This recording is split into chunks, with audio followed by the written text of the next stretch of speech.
Done. Okay. Yes Hitashri. બુકનું નામ છે ધ બેસ્ટ પેટ. યસ. ઓથરનું નામ છે Perry Matthews. Yes, very good. 50 pages છે.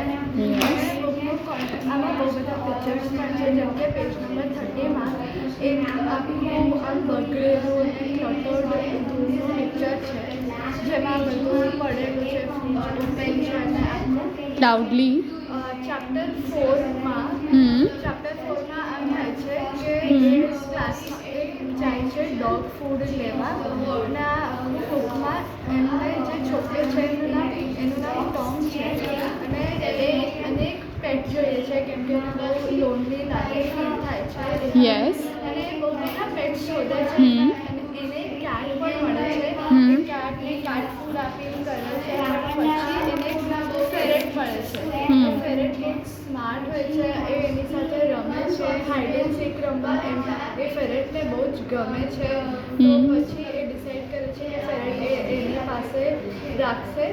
અને આ પેજ નંબર 22માં એક પિક્ચર છે જે ક્લાસનું એક પિક્ચર છે, અને તેમાં ટોમ છે અને ટીચર છે.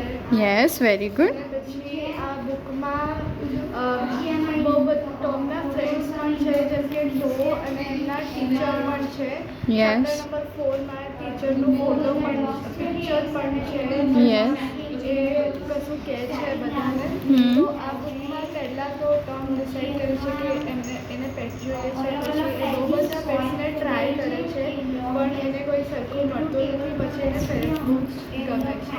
Yes, very good. Done. Okay, very good.